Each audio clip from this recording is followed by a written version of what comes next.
Okay, good evening. So today's last session will be given by Dr. Ashok Palniappan on the topic systems medicine. So this will be a lecture session followed by some demonstration. Thank you.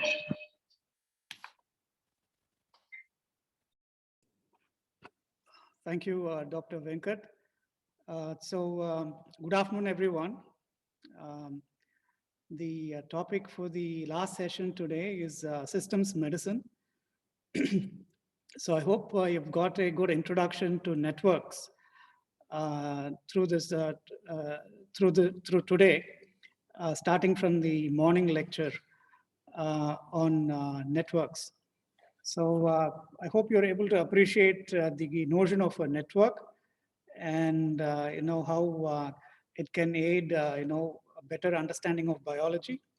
And what we will see in this lecture is how the networks concept plays a increasingly important role uh, in unraveling sort of the determinants of disease and how to formulate more effective treatment of disease.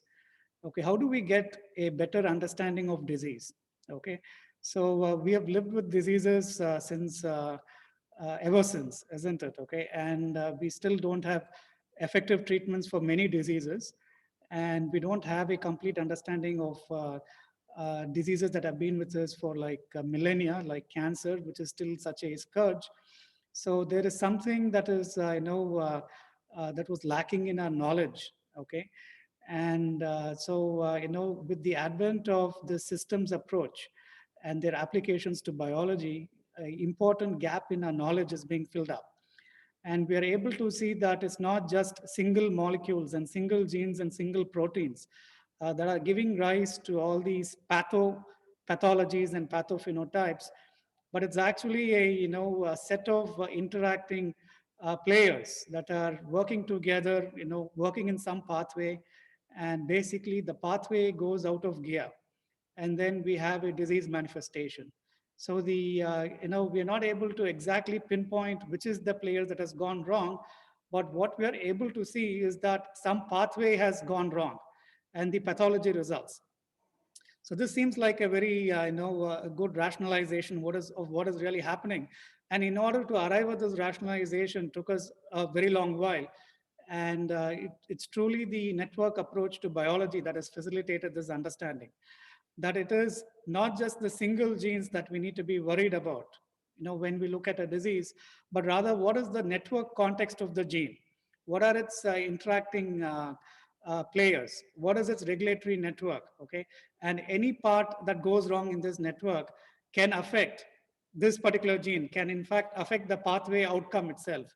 And due to this disruption in the pathway, we have the disease manifestation, isn't it? Okay, so this is a new notion of disease, but this notion is what we can really naturally relate to. Okay, not that there is a particular, genetic, error or something, but rather it's a complex interplay of different factors that is giving rise to most of the common diseases. Okay, so that is the particular approach that we're going to emphasize in today's in this lecture, and the topic is called as systems medicine. The other name for this topic is network medicine. They are interchangeable, systems or network. It's just that we're not looking at single genes and single molecules, but we are looking at them in the context of their neighborhood, in the context of their pathway, where they are actually functioning. None of these are actually working in isolation, isn't it? So therefore, this sort of approach will give us a more integrated, holistic view rather than reducing the system to single elements. Okay, so now we have the technologies and tools and computational techniques to use these approaches. Okay, and therefore we are able to gain better insights into disease mechanisms. All right, so let's go into this a bit more slowly. Okay, so I would just like tuning you into what this systems medicine is. All right, so let's do this a bit more slowly and go over the terms first, and then we will see, what are the methods by which, we can actually gain deeper insight into a given disease. All right. All right, so let's start with this network theory. I know you've been doing this, for the past few hours, but this is, integral to the to what we are going to do, and therefore let's just quickly run over this. So I expect your participation here as well. So let's make this a bit interactive at this point. So elements of network theory. So you've been like listening to all these lectures now. So can anyone tell me what a network is?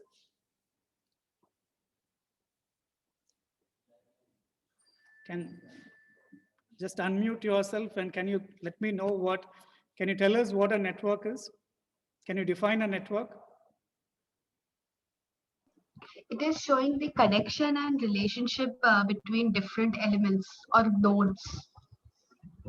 Okay, very good. Anyone else?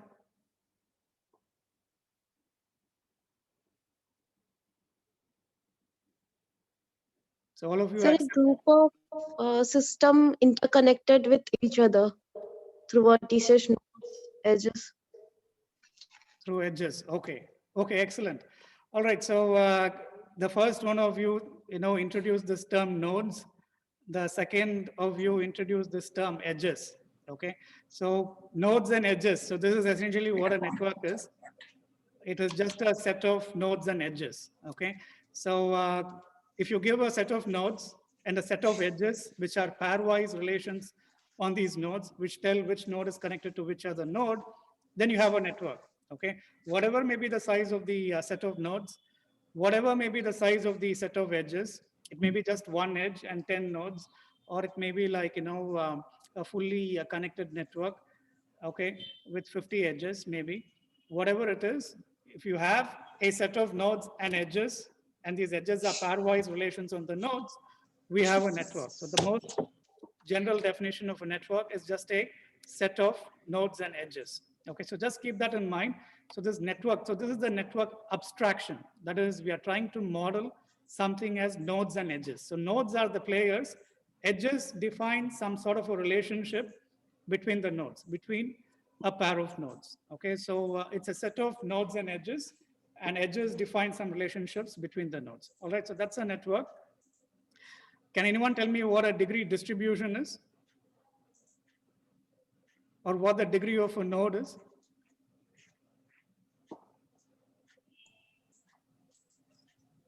What is the degree of a node?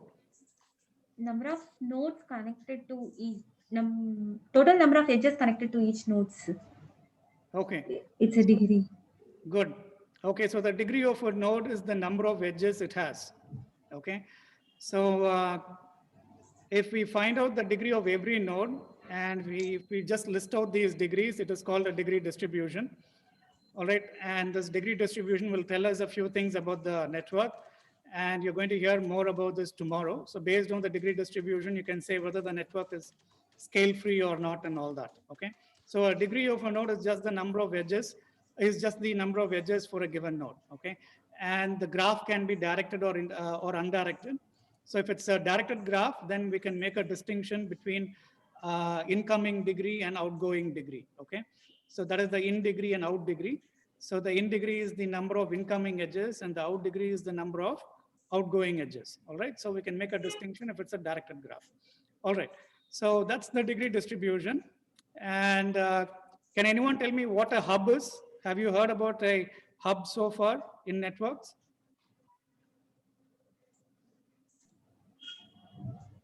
Yes, sir. So what is the network hub? So, sir, it could be like a central node or like a major important part. Okay, so a hub is like, like an airport hub. It's the place where most of the flights, have their origin, and you take connecting flights through the hub and all that, isn't it? Okay, so when we say it's a major player, so there are different ways by which we can quantify its importance, isn't it? So one way to quantify the importance, can you think of any way to quantify the importance of a node?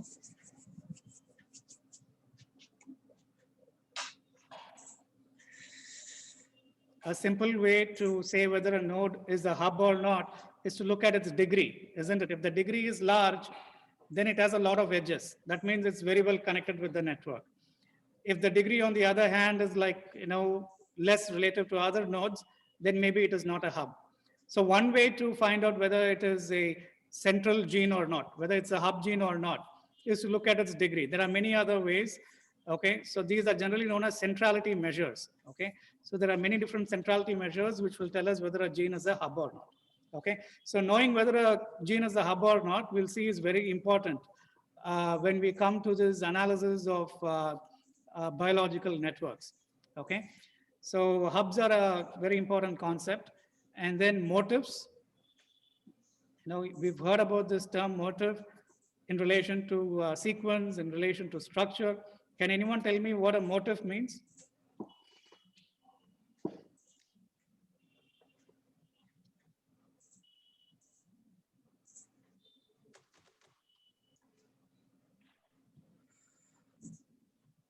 So what is the motive? We have, all of you are PG students and you've done a lot of, this bioinformatics analysis maybe, and you've certainly come across the term motive. So what, can anyone define a motive?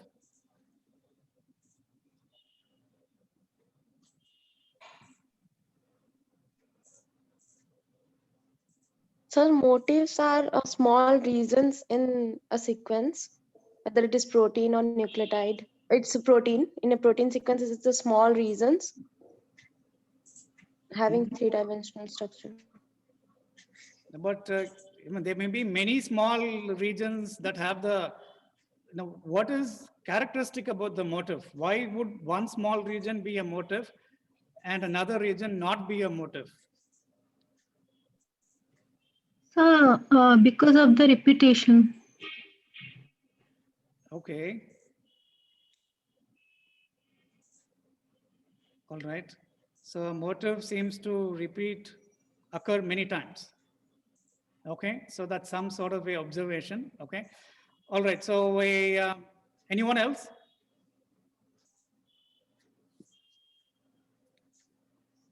So a motif, we call some, a particular region as a motif, or a particular sequence, could be a motif if it occurs more often than expected by chance.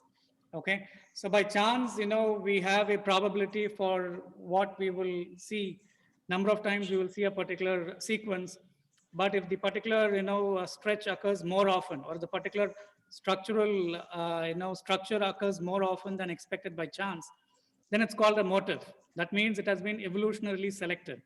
Okay, so it's occurring more often than the average such structure or such sequence.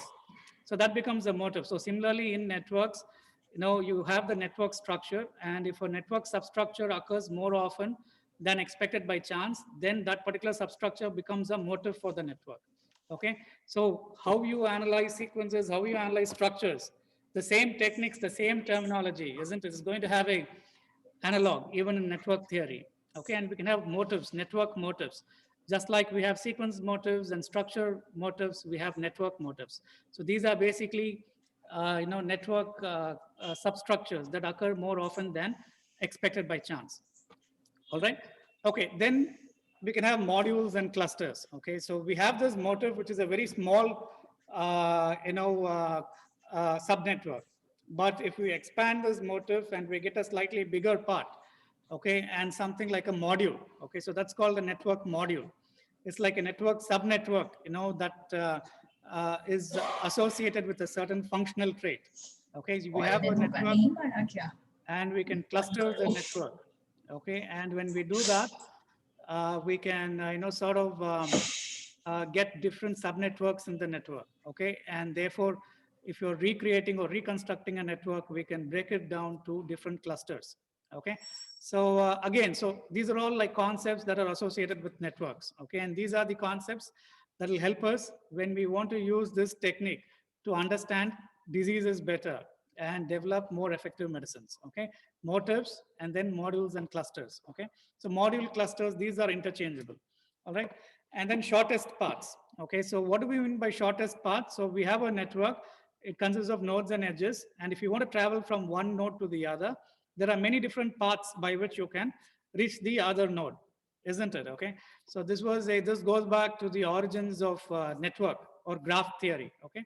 So the other term for network in maths is called graphs, not the XY graph that we usually plot, but as a set of nodes and edges. So that is also called as a graph in network in maths. Okay. So network theory is also called as graph theory. But networks in biology, we can also refer to them as systems. All right.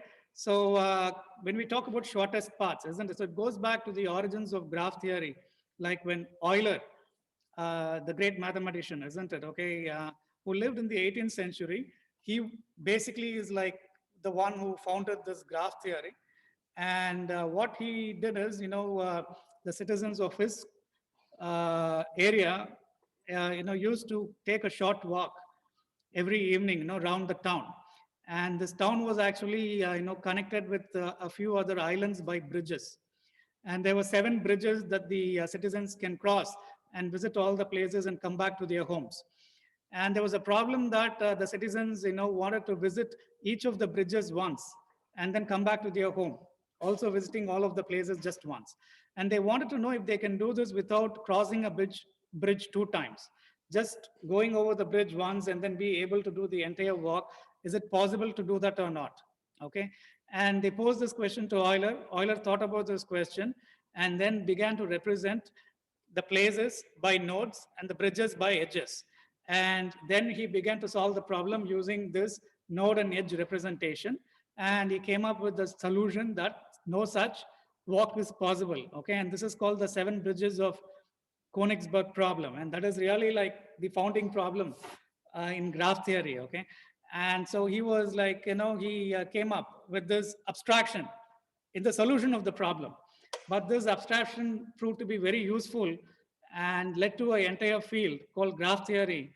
And we're using these same principles of graph theory now, okay, when we want to study, biology and, and pathology in terms of networks and graphs. All right. So the shortest path basically means like, going from one place to the other, in the shortest distance. All right. So when we have this set of nodes and edges, there may be multiple paths between any 2 nodes, but which is the path that yields the smallest distance? That is called the shortest paths.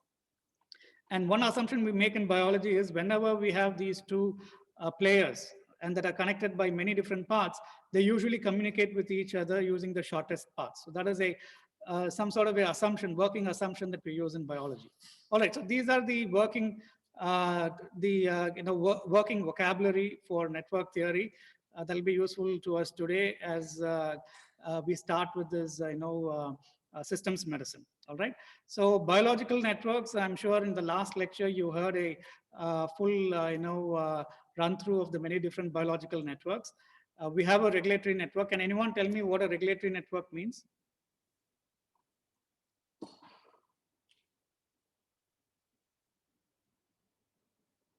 What is a regulatory network?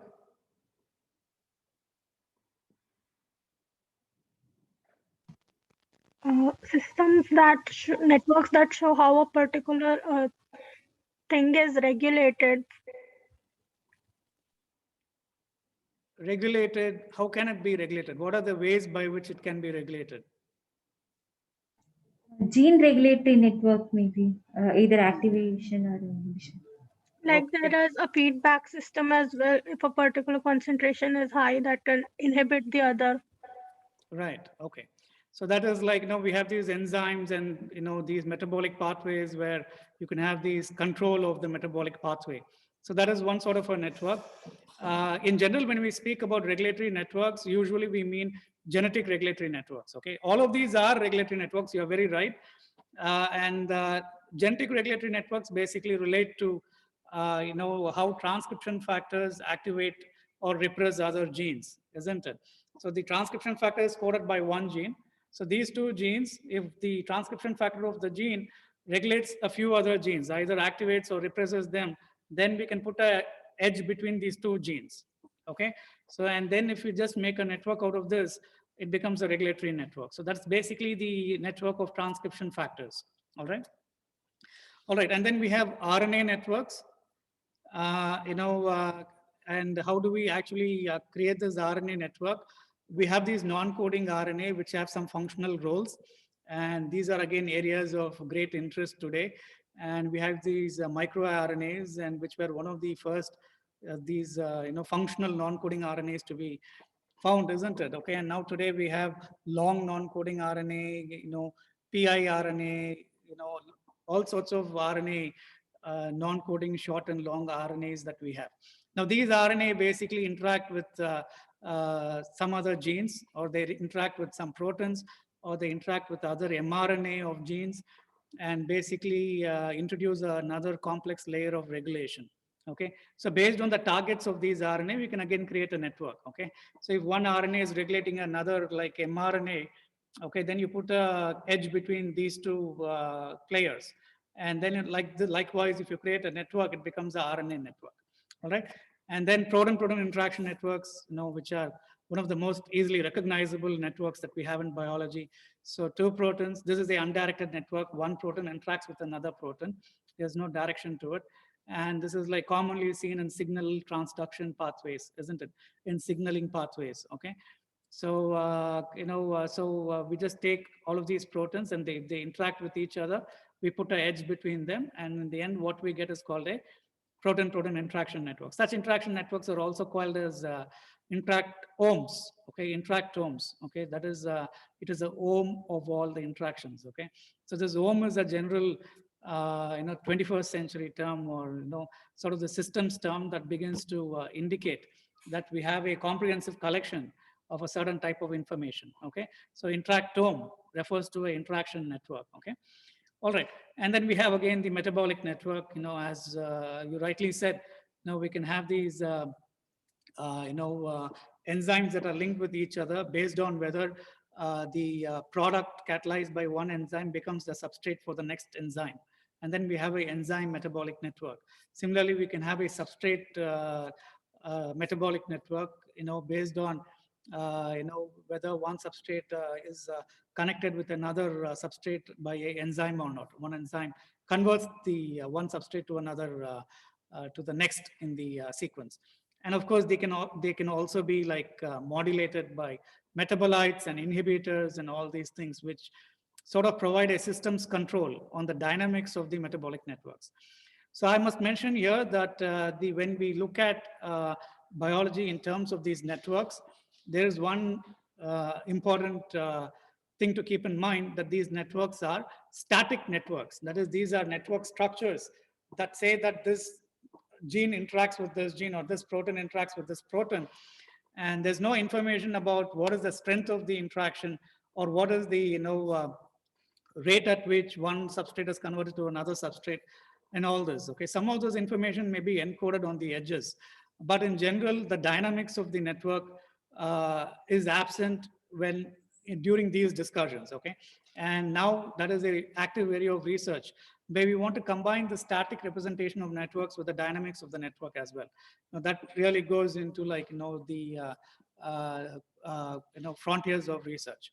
All right, but as they are, these biological networks are static pictures. They are just pictures of the available information, and they make no mention of the dynamics of any part of this. It's just a static picture.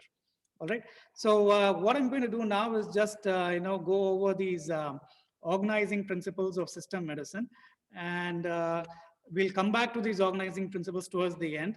Okay, after we go through the organizing principles in sequence, and the methods that will help us address each of these organizing principles, they'll make much more sense. So right now, what I want to do is just give you an overview of what we are going to do, and then we'll be coming towards the end and take a check on these organizing principles and see whether we have understood all these organizing principles or not. So the first organizing principle in systems medicine is that a disease phenotype is rarely the consequence of a single gene aberration.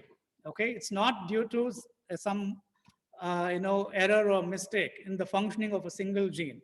Okay, but rather it reflects various pathobiological processes collectively that have some aberration going on. Okay, so they interact in a complex network, and there is something wrong that affects the phenotype of the network.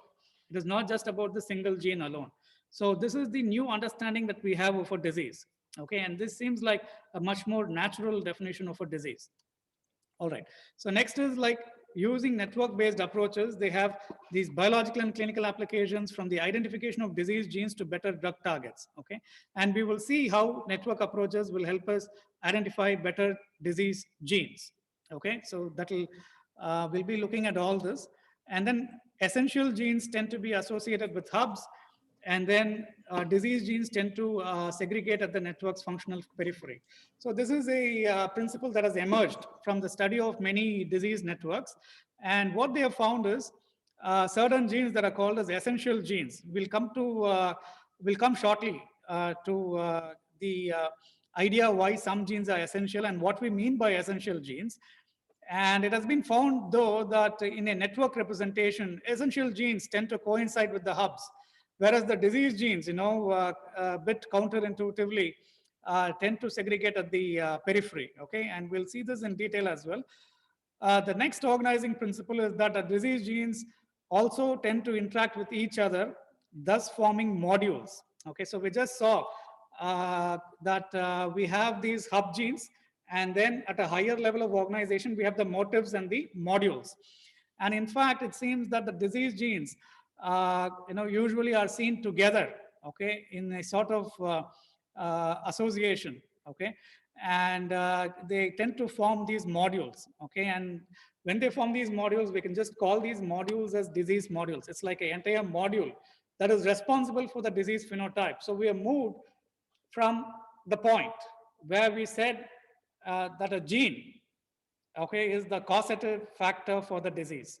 Okay, so initially, like, isn't it 20 years ago, 25 years ago, we would always say that it was this gene, okay, and this gene has a major effect on this disease.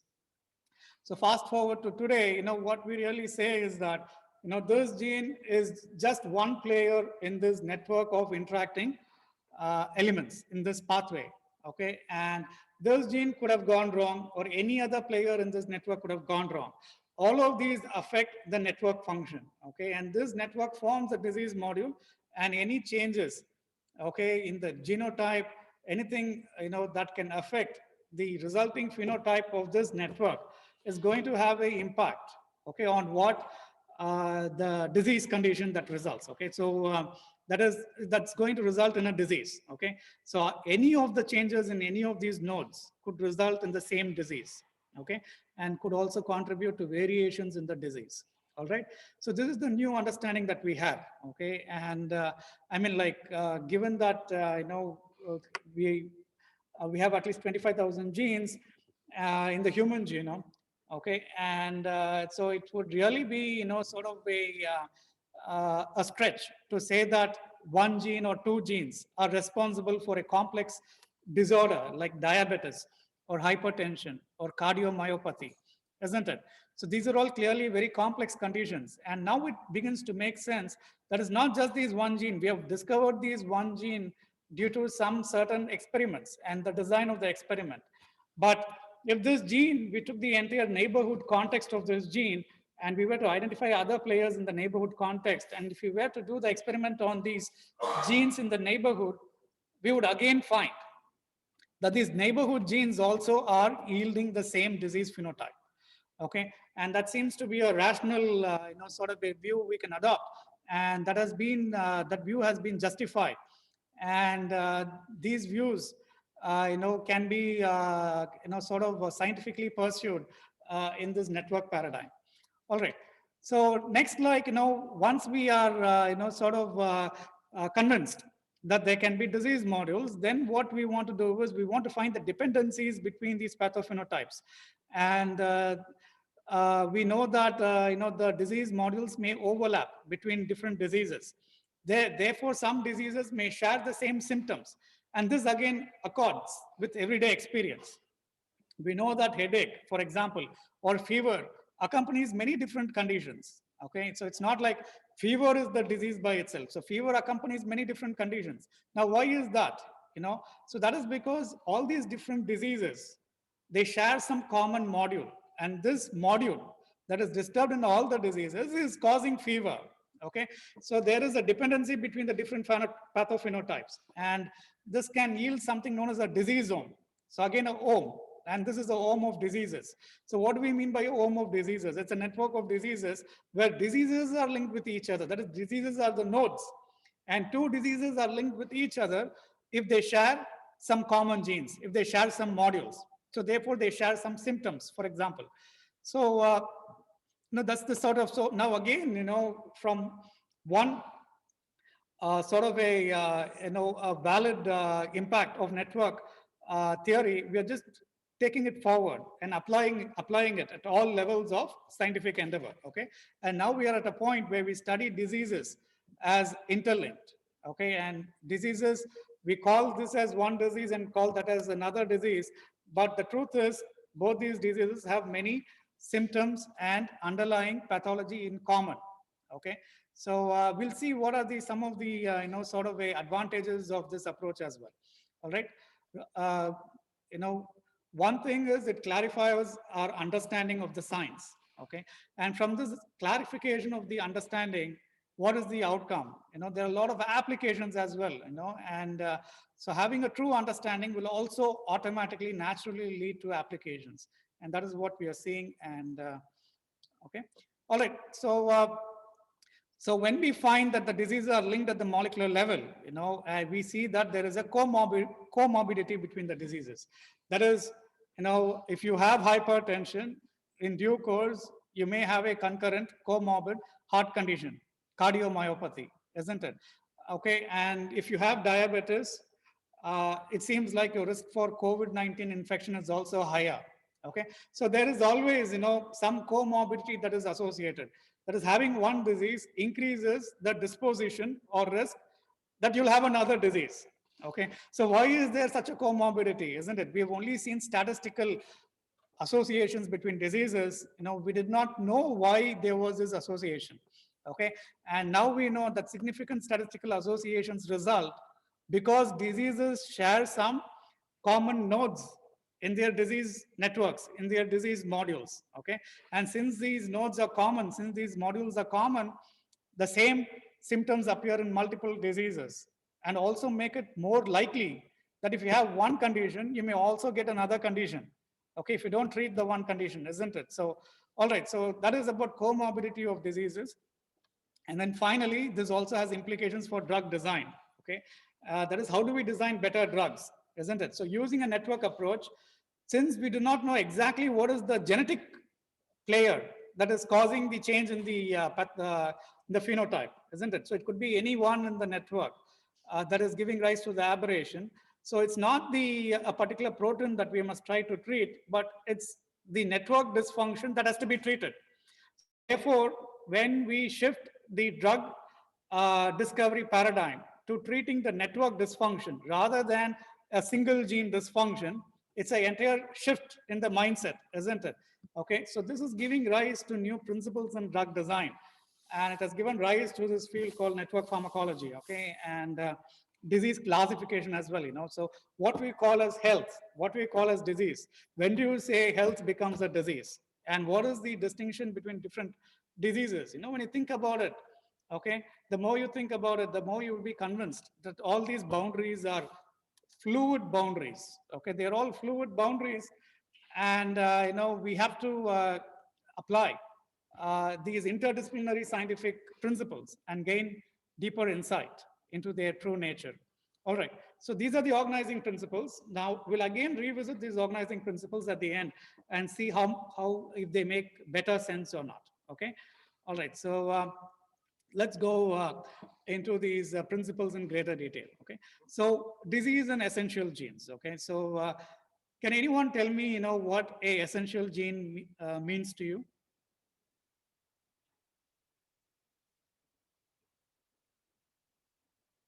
What would a essential gene mean?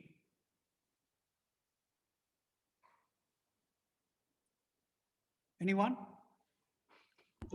Sir, is it a gene which causes a function, important function to occur? Yeah. So what do we mean by important function? I mean, all the genes will have some function. So the idea here is it has some essential function, isn't it? So what do we mean by this essential or important function? How can we define that? A process that is necessary for cell working.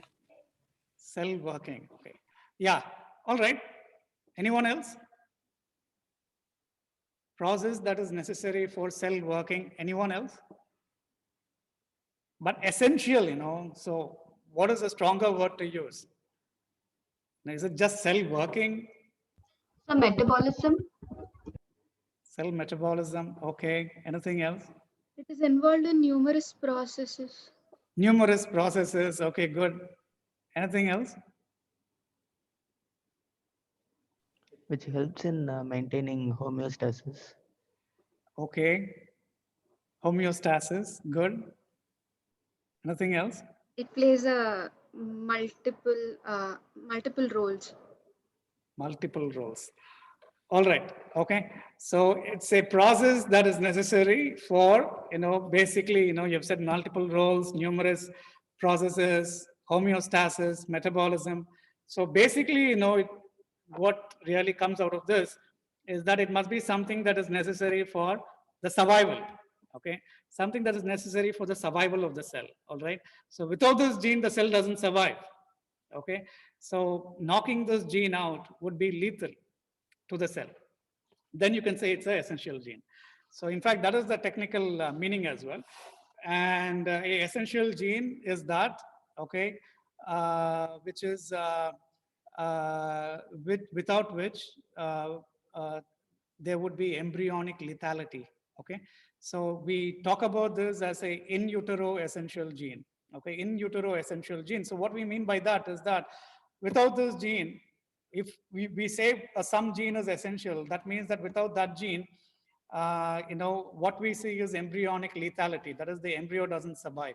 So it is lethal to the embryo if this gene is knocked out or if its function is impaired. Okay, so those are the essential genes. And these essential genes tend to be located in the network hubs. Can anyone think a reason why they should be located in hubs?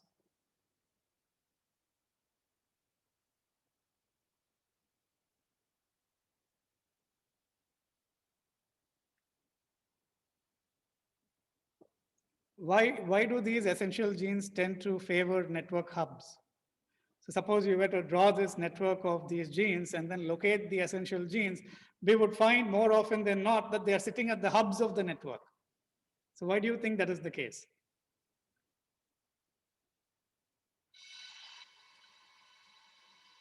Maybe because they're involved in multiple pathways and Okay, so what do we mean by a hub gene? That is, they are connected with many other players, isn't it? And therefore, if a hub gene is knocked out, then many connections are knocked out.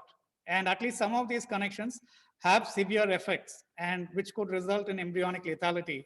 So therefore, the network hub seems to be a, sort of a, the natural place for these essential genes, all right? So I hope that is clear. All right, now, compared with the essential genes, there's a distinction to be made. So essential genes are those that are in utero essential, which otherwise would result in embryonic lethality, okay? So, but compared with these essential genes, disease genes are slightly less terrifying, okay? So that is, they segregate in the functional periphery of the network, okay?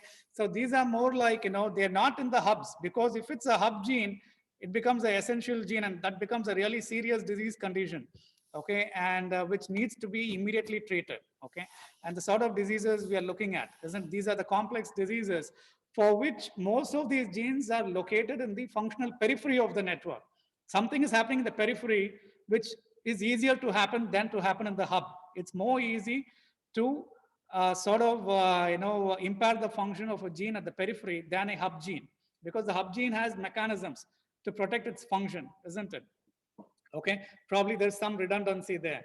But if this gene is in the periphery, and then it's easy to knock out this gene's function, for example, and these are the sort of, changes, okay, that really, initiate a disease condition, okay? And what we empirically find, so this is the empirical finding, okay? And there may be some new research that has some differences with these or has some new data. and shows some exceptions. But the general trend we observe is that disease genes tend to segregate in the functional periphery of the network. So once we are able to like sort of visualize the network, okay, and see the network topology, based on the topology, we can identify, like using centrality measures, what are the hub genes, okay? And then when we want to identify the disease genes, isn't it? We'll see some techniques to identify disease genes. More often than not, they'll be at the periphery of the network. All right, so this is, one way to look at it. And, I borrowed this from the founders of systems medicine. Okay, so that is Barabasi and Lochalzo, and who are both in Northeastern University and Brigham Young University in Massachusetts, in Boston. So, so they, they basically introduced this term systems medicine. All right, and, I have used their reviews for some of the figures in this talk. Now, so this is one that highlights the differences between essential genes and disease genes, okay? So let's say we have about 25,000 genes in the human genome. And if we quantify the essential genes and the disease genes and their overlap, okay? So we have about 1,700 essential and 1,700 disease genes, okay? And when we look at their overlap, isn't it? That is essential disease genes, we only get about 400. Okay, so that is only about 25% of the genes are disease genes. It is not that if you're an essential gene, you cannot be a disease gene. That is not the case. It's all statistics. Okay, it's usually that the disease gene tends to segregate at the functional periphery, but there are some disease genes that are also essential genes. And what is the numbers for that? We always go by the numbers. So therefore, number of essential disease genes is 398. Okay, but essential non-disease genes, yeah. Excuse me, so so like the diseases which like affect the metabolism or like the liver function, so those could be classified under essential disease.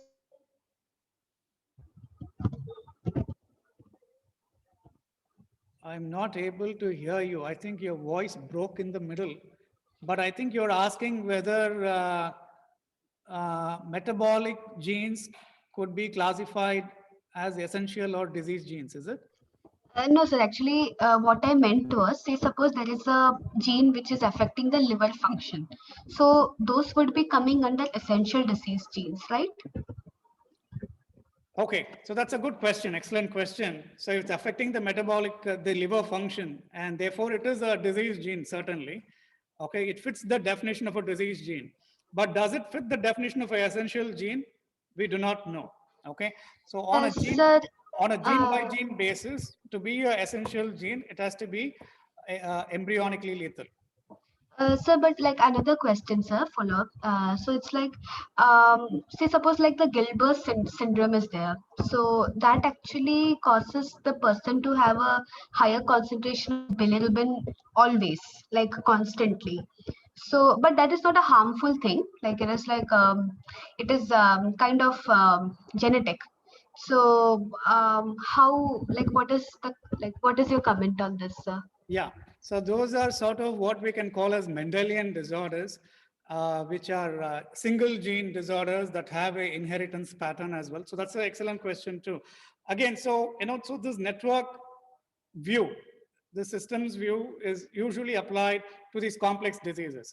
When we have the Mendelian diseases, it's very clear what the causative factor is. It's usually a single gene or a couple of genes. And we know exactly what mutations in this gene is going to cause the Mendelian condition, okay? So what we have is the Mendelian condition, and it is related to a single gene. It's a monogenic disorder, okay? So we do have monogenic disorders, which might be modulated by the network context, but are largely independent of the network context, okay? So the network context is the natural context, but there are some conditions that are given rise to, okay? So everything we say does have an exception, isn't it? So there are conditions that are given rise to by a monogenic condition, okay? So for example, sickle cell anemia is due to a point mutation that results in the sickling of the red blood cells, isn't it? So there, whatever may be the network context, because the hemoglobin has this, aggregation property, which will deform the red blood cells and eventually resulting in sickle cell anemia. Largely independent of network context, you're going to have the condition. That is, you're going to suffer from sickle cell anemia disease if you have that particular SNP in the hemoglobin gene. All right. So this is a Mendelian trait. Okay. So biology is very complex, isn't it? Okay. So networks are one way to to clear this confusion. But we have to keep in mind, that nature can be truly complex. All right. So that is, I hope that answers your question.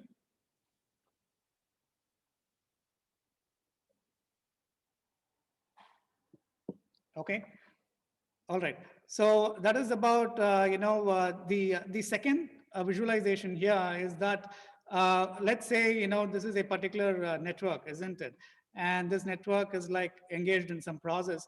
And what we find is the nodes that are central, here just by degree centrality we are saying, and that have high degrees, they can be the hubs in the node, and they usually tend to correspond to essential proteins. But those that are at the periphery of the network, they are the ones that are likely to be involved in disease processes, because these are the ones that are easier to go wrong. Okay, and they are the ones that give rise to all the common diseases that we see, the chronic conditions. So this is like a new understanding of these conditions. All right, so moving from disease genes to disease modules, okay, network modules. So let's first talk about what we mean by a module. So there are a few types of modules that we can define. First is a topological module, which is from purely a mathematical point of view. If we have a network, what is a module? So that is based on the structure of the network. That is the topology of the network.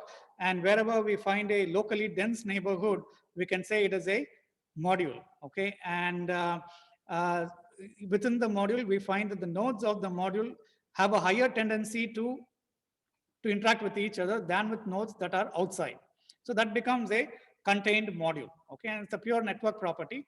Next, we can define some functional modules where we are going from mathematics into biology. Okay, so where we have these topological modules, and those topological modules that can also be associated with a biological function. Okay, so if I have a biological function and I can map the biological function onto this module. Okay, so if you're familiar with the gene ontology, okay, so we have a molecular function that is mapped with every gene. We also have a biological process of which the gene is a part of, and this biological process consists of many other genes as well. So that is one sort of a functional module, isn't it? So if we have a topological module that does map into these biological processes, then what we have is a functional module. So it's a network neighborhood with with nodes that are all related in function. Okay, so this is a nodal characteristic. It is not a network property alone. Now we are also adding to it a condition that it must be associated with a biological function or a biological process. So it's a nodal characteristic, and the nodes involved in closely related cellular functions tend to interact with each other more. And they're also showing tendencies to be located in the same network neighborhood. And these are called as functional modules. Now moving from biology into medicine, so we have topological modules, a mathematical construct, then we have functional modules, which is a biological concept. Now moving into medicine, what we have is a disease module. Okay, now what are these disease modules? They are basically, again, a neighborhood or a group of nodes. But if you were to apply a perturbation to this group or to any node in this group, it can be linked to a particular disease phenotype. Then that is known as those functional modules are also called as disease modules. Okay, and these perturbations can be anything. They can be like mutations or deletion, genetic deletions, or like a copy number variation, or some expression changes, or some alteration in the protein function due to the mutation, or some post-translational modification. Okay, whatever might alter the function of the nodes in this particular neighborhood. So those are called as disease modules.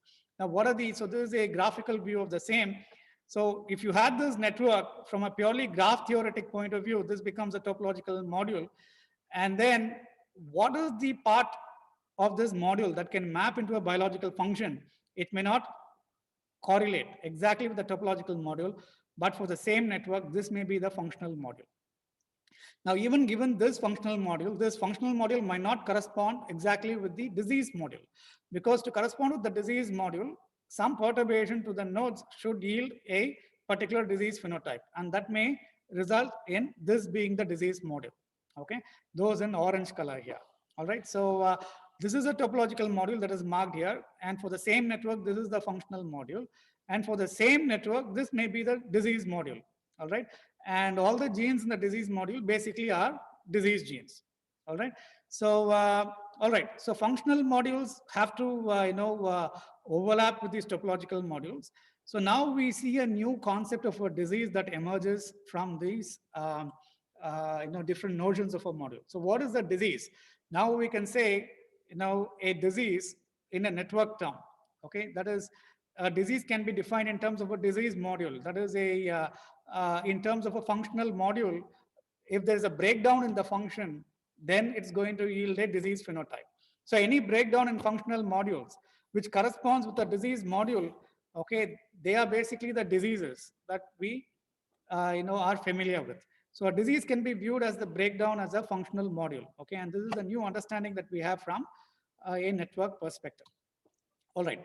All right, so now we have seen about what are hubs and modules in the context of systems medicine. Okay, so we started with a network concepts, then we moved on to a biological concept. Now we have moved into a medical network medicine concept itself, and we know what these hub genes, disease genes are, and what these disease modules are.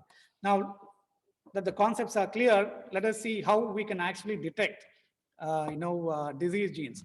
And how do we detect disease modules? What are some methods that will let us do that? All right. So methods to identify disease gene candidates, can be broadly grouped under 3 different methods. First is called the linkage method, where how do we identify a new disease gene? Okay. So when we do the linkage analysis, we know a certain interval in the genome that is correlated with the disease transmission. Okay. So now, if in this interval we find some genes.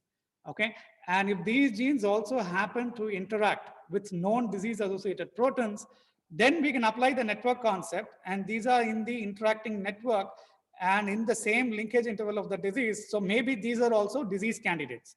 All right, so that is one way. The second way is we can use the disease module concept. Okay, so we have reconstructed a particular network, and then we cluster the network or partition the network into different modules. And where these modules contain known disease-associated proteins, then the interacting genes in that particular module also become candidates for disease genes. All right, so that is a module-based method. So 2 methods that use network knowledge. And third is diffusion-based method.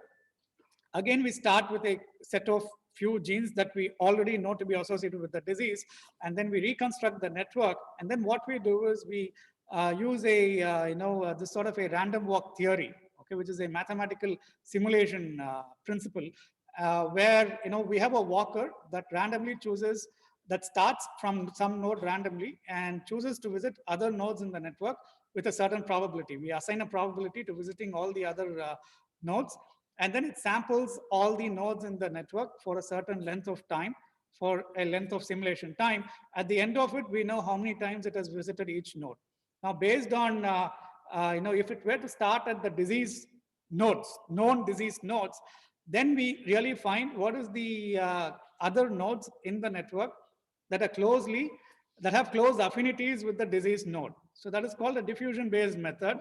Where we start a random walker on known disease genes, and it samples all the other genes in the network, and based on how many times it has visited the other nodes, we can rank the other nodes in the network and then say these have the high probability to be the other candidate disease genes. Okay, so we get likelihoods that for all the other nodes in the particular network. So this is a visualization of that, again from Barabazi and Lokchalzo, with Gulbachi. So here the linkage method. So this is a disease linkage interval, and these are the known proteins associated with the disease. And in this linkage interval, we find 3 genes, and 2 of these genes interact with the known proteins.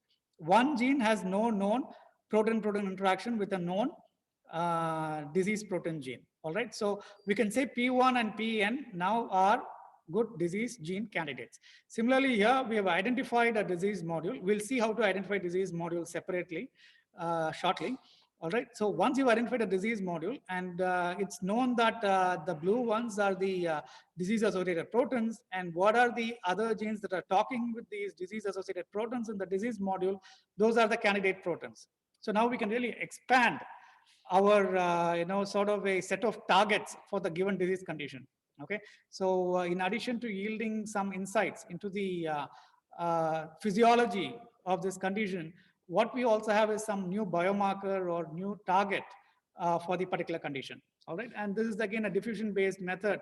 Okay. And it starts at some known protein, disease-associated protein, and visits all the other genes. And then we get a likelihood for whether each of these nodes could also be a candidate disease genes. All right.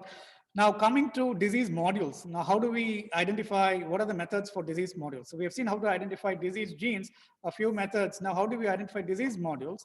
And here, it's a sort of series of steps that we do to identify the disease modules. Within each step, there are many different ways to do the steps. But we have to go through this set of 4 steps to identify the disease module. So the first sort of a step is to reconstruct the intractome, whatever disease your is of interest in whatever tissue and cell line. For that particular tissue or cell line, reconstruct the intractome. Okay, and to reconstruct the intractome, we will use all the network information we already discussed. That is the regulatory networks, the RNA networks, the metabolic network, protein-protein interactions. So all these can go into recreating this intractome network. And this can also be augmented with co-expression based relationships. That is, we use expression data, see which genes are co-expressed, and then maybe their similar expression profiles indicate that they're also interacting or involved in the same pathway, isn't it? All right. So these are all principles from other areas that we can apply here and then reconstruct the intractome. So the first step is to reconstruct the OME, that is the network. Okay, we want to get the full picture of the network. Next, from this network, in this network, identify the known disease-associated genes. So we're not starting with a blank slate. We already know there are certain genes that are associated with the disease. What we want to do is identify all the genes that could be associated with the disease. But we have a current knowledge, okay, from so much medical work, isn't it? That there are certain genes that are already known to be associated with your disease of interest. And this could be obtained from linkage analysis or GWAS and other sources. So use these, okay, and which constitute the seed of the disease model, which constitute the seed set of genes for the network. Okay, so first reconstruct the intractome. Second, identify the seed set of genes. Okay, so in the intractome, okay, identify all the genes that are the seed set for the given disease. Okay, and once we have the seed set, the next step is to identify disease modules. Okay, from the seed step, we've already seen how to identify the modules. That is what we discussed in this previous slide. Okay, so you have the seed set of genes P1, P2, P3. From that, we identify P4. Or we have these 2 genes here, and we use a diffusion-based method and identify the other genes. So from the seed set, we can identify all the other disease genes. Okay, so reconstruct the intractome, seed the network with the known disease genes. From there, identify the disease module. So this module is the one that contains most of the disease-associated components, most of the disease seed genes that we obtain from the reconstruction. Okay, and if this network shows statistically significant agglomeration, okay, this can be detected using clustering tools. That means it's a disease module that is clearly associated with the disease. Okay, so this is like a functionally and topologically compact subgraph. Okay, that can be directly mapped with the disease status. Okay, so this represents the potential disease module. Okay, so in this way, we can identify the disease module. Okay, so there's a very clear workflow here. And from these disease modules, sometimes what we find is that the disease module itself is very large. Okay, and if the disease module is very large, then it's not very useful in terms of applications. It's not tractable for downstream analysis. So what we then need to do is, from this disease module, we need to seek molecular pathways okay, whose disruption would specifically result in the disease phenotype. Okay, so from the disease module, what we have to do is use shortest paths between nodes that are known to be associated with the disease and take all the players nodes in the shortest path and say that constitutes a molecular pathway, and we say that this molecular pathway now offers us a sort of a network view of the disease, something that we can use for downstream applications. So we use the network parsimony principle to select the most likely disease pathways. By parsimony principle, we mean that when we have two nodes, they talk with each other using the shortest path. Okay, parsimony means like some economy. Okay, and so when two nodes need to talk with each other, they use the shortest distance between them. So that is the parsimony principle. So those indicate the actual likely biological disease pathways. All right, so just to recap this, the steps in this: first, we reconstruct the intractome, then we identify the disease, we just seed the intractome with the known disease genes from many different sources. And then using the seed genes that are those in red color, those in blue color, we can identify the disease modules and the candidate disease genes that are part of the module that is identified by the seed set of genes.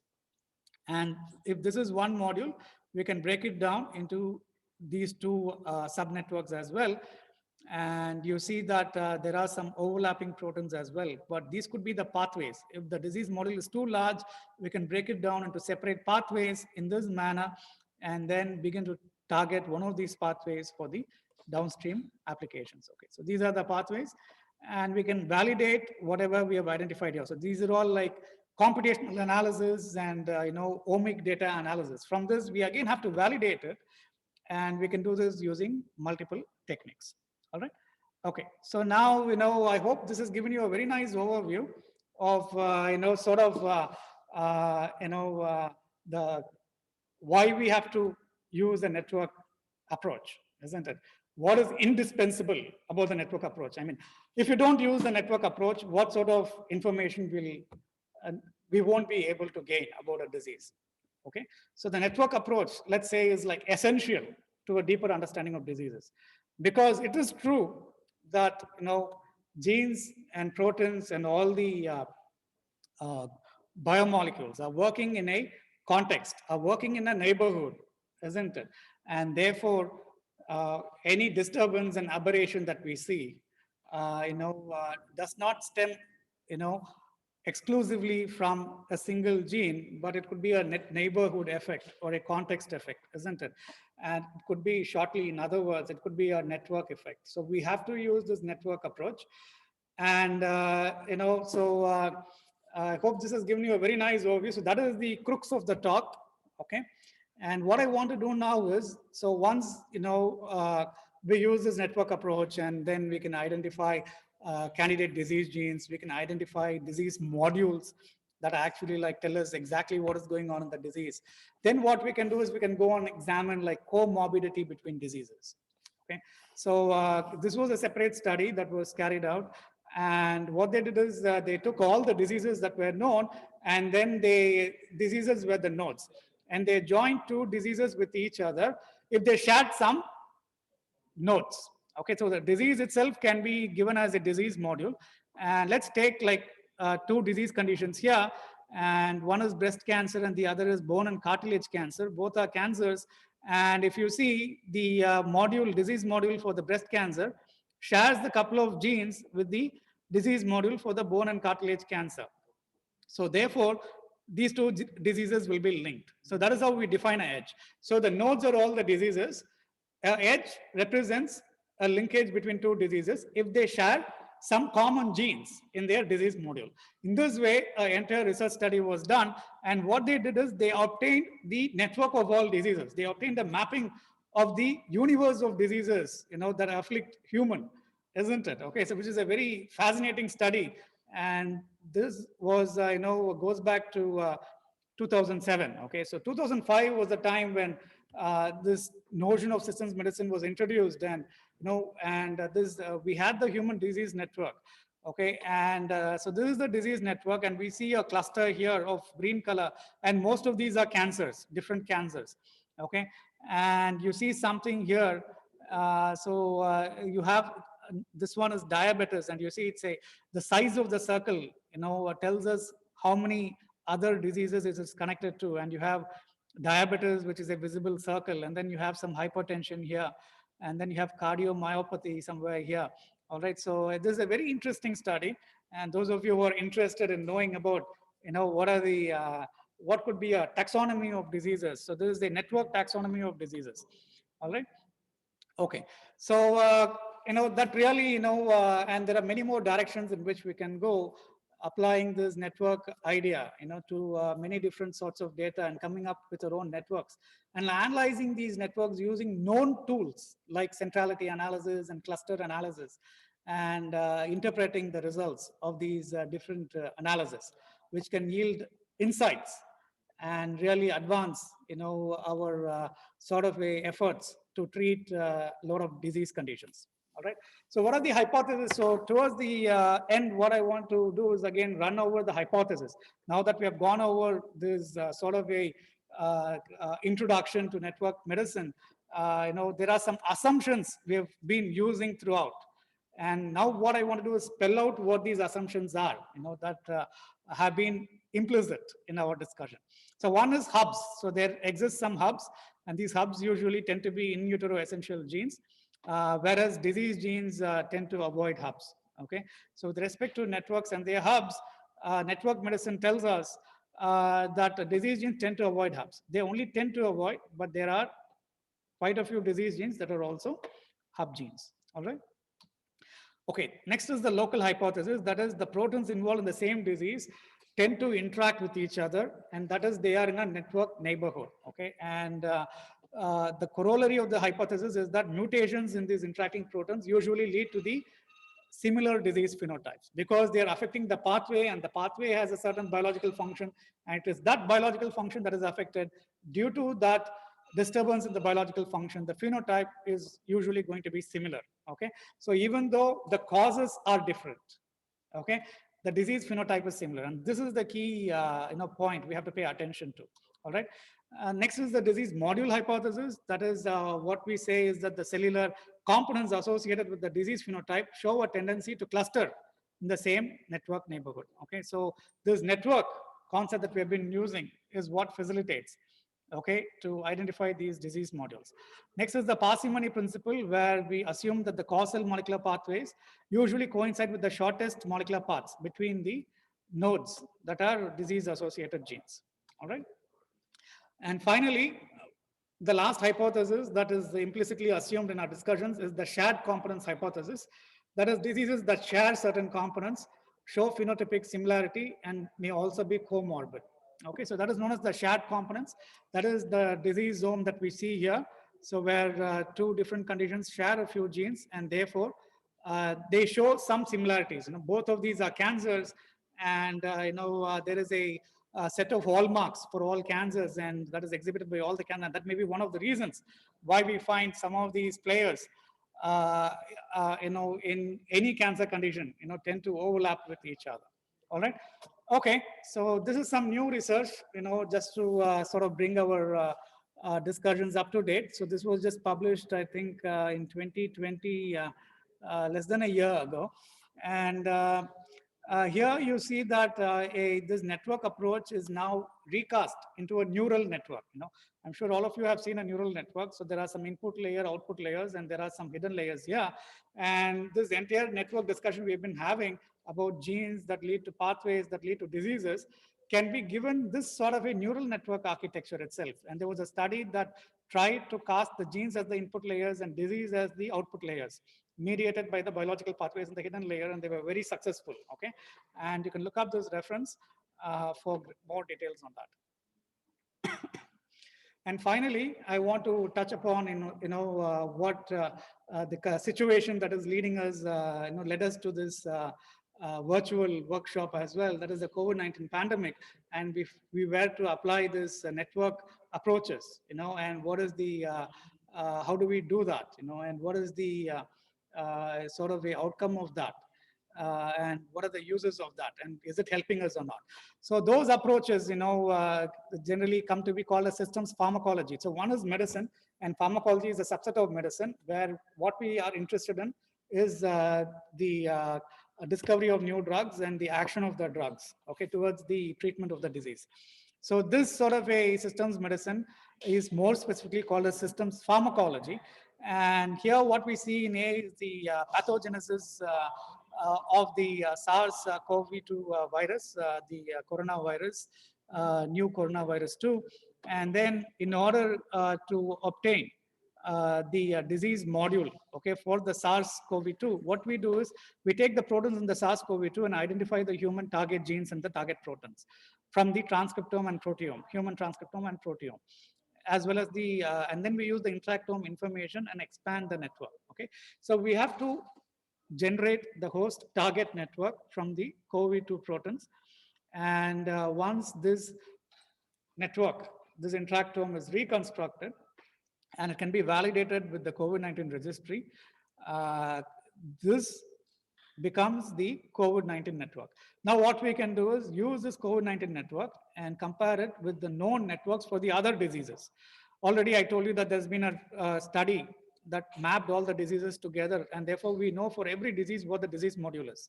So now that we know the disease module for COVID-19 that we obtained from this, using the host target genes and proteins, okay, so the COVID-19 network again can be compared and mapped with the known networks for the other conditions. And what we find are there is that there are some overlapping disease modules between the coronavirus 2 and some existing conditions, okay? So why does COVID-2 lead to some pulmonary conditions, some metabolic conditions, some, even increase a risk for cancer? Because there are some shared components between the coronavirus 2 network and the cancer network, between the coronavirus network and the metabolic network, okay? And that's the outcome of the study. Now, based on all these, they've also done some multi-omics visualization, and some of the drugs that are useful in these conditions can also be used against the coronavirus 2 and can be validated. And then if it's effective, these repurposed drugs can be effective against the COVID-19. So this is a very new work that has just been published, and it's gained a lot of media attention as well. And this shows like a classic application of all the network literature we have so far, and the network techniques that we have for this emerging for this pandemic situation we're all going through. Okay, and so this is like very relevant, contemporary, and gives us probably a wider picture of what we're going through with respect to the mutations in the COVID-19 and everything. How do we? So what are some ways by which we can have some robust treatment of this condition? All right. So final thoughts. One is with respect to the network pharmacology that we just saw. So single target drugs will only correct some dysfunctional aspects of the disease module. Okay. So mutation in one protein can affect the disease module. Mutation in another protein can also affect the disease module in the same way.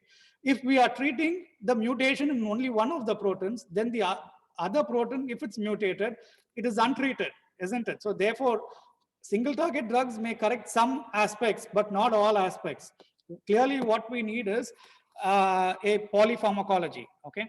So moreover, single target drugs may also alter the activity of molecules that are situated in the neighborhood of this protein, and this leads to side effects. These are unintended effects, and these are the side effects which we are all familiar with. We take some medicine, and that medicine works for someone, but it doesn't work for us, and we have some side effects. It's a common everyday experience, isn't it? So that is because, okay, so the symptoms are the same, but personalized way, what is causing, for us, the causative factor is slightly different from the causative factor for someone else. So even though we take the same medicine, it only causes side effects. It also causes side effects, isn't it? Okay, the solution is polypharmacology, where we use drug combinations. And the problem here is to identify what is the optimal drug combination, isn't it? Okay, and some applications of this we have seen in AIDS treatment, where the standard now is to use a cocktail therapy of 3 different drugs. It's not just one drug, but 3 different drugs. And this is the treatment that has now proved to be effective. All right. Now, moreover, we can also go ahead and construct disease drug networks, drug similarity networks, so many different networks from the sort of data that we have here. All right. Another, sort of a big outcome of all this network research is that we're getting a better idea of disease classification. You may wonder, what is there to know about diseases? What is there? What is new to know? There's a whole lot. Now, I hope this particular discussion has convinced you that we only know some things about diseases. Okay, what is really happening in a network manner, isn't it? And what are all, how do we better define a disease, and what is the difference between one disease and another disease, and why do we share symptoms between some diseases? Okay, and what is the distinction between health and disease? Okay, so there's an interconnected nature of many diseases, and therefore we need to define disease susceptibility, disease outcome. We need to identify tailored therapeutic strategies. So this sort of a network approach is indispensable to provide a framework for all these different things. All right, so the last thing I want to talk to you about is having a practical orientation to this. So we have seen the methods and we have discussed the methods. I just want to, spend 1 or 2 minutes on how do we do this in a computational way. So there's a software for this called as Cytoscape for doing biological network analysis, developed by Idekker's lab in University of California, San Diego. And it has been widely used for the last 15 or so years for all sorts of biological network analysis. So Cytoscape is a general Java-based platform. And the good thing about Cytoscape is that we can have plugins for Cytoscape to do very specific analysis. In this way, Cytoscape has a very active community of that develops plugins and keeps increasing the database of plugins that are repository of plugins that are available in Cytoscape. Okay, and we'll see how to do some of the analysis in Cytoscape using these plugins. That is, I'll just like let you just indicate what these plugins are. So to do the network analysis, we start with a seed set of genes. These could be obtained from experiments, GWAS, whatever source that we have discussed so far, even from computational analysis. From these, we have to reconstruct the entire network. And how do we do that? There are some plugins for this. Okay, so the seed set interacts with a lot of other genes. And like this, we can keep expanding the network, isn't it? Okay. And some plugins are Gene Mania and Reactome that does this network reconstruction. From this network reconstruction, we have to identify maybe hub genes that will let us know, what is the module structure. And for this, we can use many different centrality measures like degree centrality, betweenness, closeness, eigen. All these measure slightly different notions of what it means to be a central gene. And there are many different plugins to do this, like Centrality, NCA, Centiscape, and all that. Now, once we have these, part complete, then we can decompose the network into the modules. For this, we can use clustering or affinity propagation, all these different techniques. And these techniques are implemented in many different Cytoscape plugins, like Cluster Maker, Moduland, and all that. And then we can get some disease modules, and some of these genes within these modules would be candidate disease genes. All right. So there's a vast ecosystem of plugins that you can further use and analyze the networks that have been reconstructed. And so the network reconstruction is the key part. All right. And then you can further, once we have these disease modules, we can find out what pathways are associated with the disease using plugins like Bingo. And then you can knock out a gene in the network and then find out what is the effect on the network. So many different, you can examine in silico essentiality of a gene as well, so many different things can be done in Cytoscape. Okay, so, it would take, a full lab course to do that. All right, so I hope this has given you some sort of an overview of systems medicine, So one of the main objectives is to impart what it means to have a systems view, okay? And why the systems view is essential to a accurate understanding of disease, okay? And then I hope we have been able to understand what it means by what is meant by a disease gene, okay? And how we can identify the candidate disease genes. And moreover, what is meant by a disease module that actually represents the disease network or the disease neighborhood, and how do we identify the disease module, okay? And I hope you're left with the appreciation of the applications of this network approach. All right, so we have just like a few minutes for questions. So if anyone has any questions, please go ahead. Any questions, anyone? I have a question.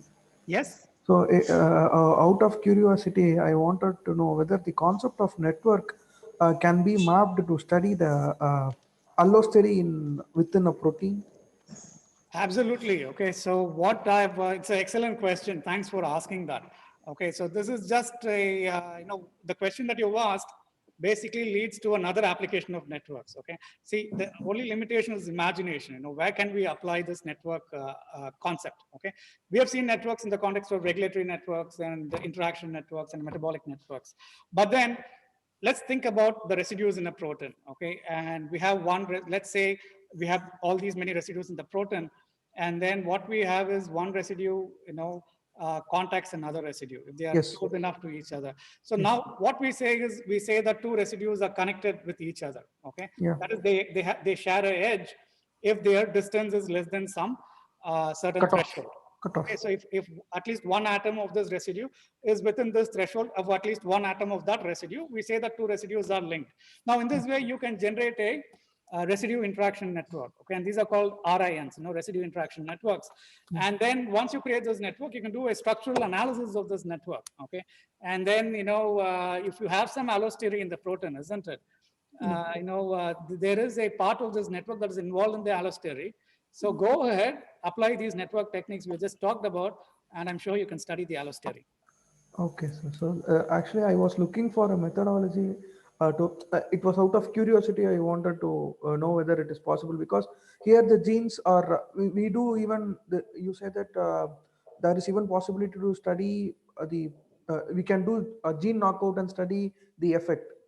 So likewise, a similar kind of approach can, whether these kind of studies already exist or Yeah, for allosteric. For allosteric, I'm not sure, so I mean, there's just so much literature out there, so I'm not really sure, but I think it's a very interesting question and it's worth pursuing. Okay, thank you, sir. So, any other question, anyone? So that's a very interesting question, that is a new type of network you can create, all you have to do is, define what the nodes are and define what constitutes an edge. So as long as you can define what constitutes an edge, now you have a network. And then once you have a network, we can bring to bear the existing techniques, that are there to analyze networks onto the topic or problem we have at hand. So we have done in our lab, in my lab, we have done, we have done some work on cancer biology. We have identified cancer hub genes. Okay, so there it's actually like key genes that drive the cancer, and then we have identified the disease modules there and identified some potential new genes that could not be uncovered from the experimental data, but using a network approach, we are able to identify some potential new genes that are involved in cancer processes. Okay. So those sort of, thank you, sir. Any other questions?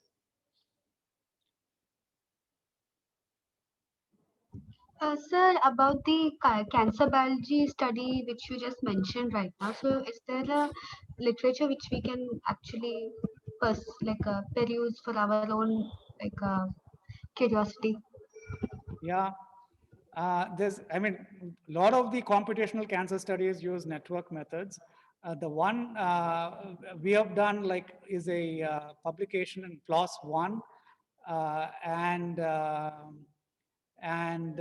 let's see that BMC cancer. So I think 2016 PLOS One, we have a computational identification of disease biomarkers in colon cancer. And then in 2018, I think we published on state-specific biomarkers in hepatocellular carcinoma. So both these use omics data, and from the omics data, we reconstruct a network, and from the network, we have some more analysis as well. And we do a lot of other things as well. So, but it's a part of the study. Okay, so the main idea that I want to really convey to you all is that as long as we can have some nodes and a definition for an edge, you have a network. And once you have a network, we can use the 300-year-old graph theory of mathematics to bring to bear on the problem. What started with Euler, those techniques today, and we have the software for these techniques as well. And it's a very active area in maths as well, this graph theory, and all of those, knowledge, interdisciplinary knowledge can be brought to bear on these problems.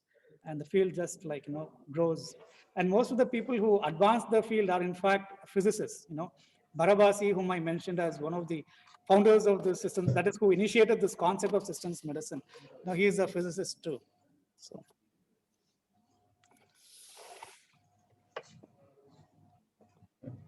Sir, is there any other way to determine a dominant node in a complex network other than centrality measure? All right. See, when we talk about dominant node, we may mean a node that has high degree, or we may mean a node, if you take out the node, that means information flow in the network is the most heavily impaired, okay? Because the path lengths begin to increase and all that. Or the node may be important due to being a eigen node for the network, that has to do with a translation into linear algebra, matrix format and all that. So there are many different ways by which we can quantify the importance. Now, all these important measures are generally called under the umbrella term centrality measures.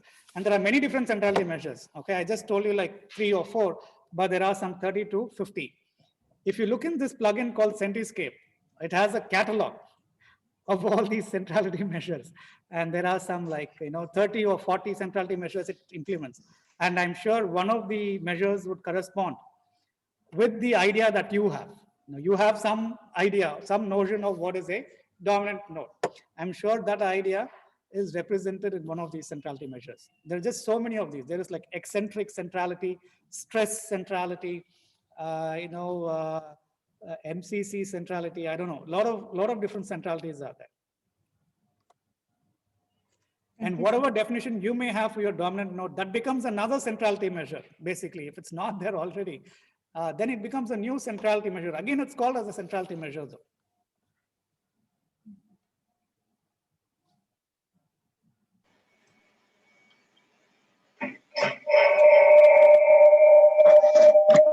So yeah, so thank you all. So I hope that was informative to all of you. If you have any questions, feel free to write to me. This is my email address. So right here. And so thank you all. Okay. Thank you, Dr. Ashok, for the talk. That concludes today's program. We'll see you again tomorrow morning 9 a.m. Thank you.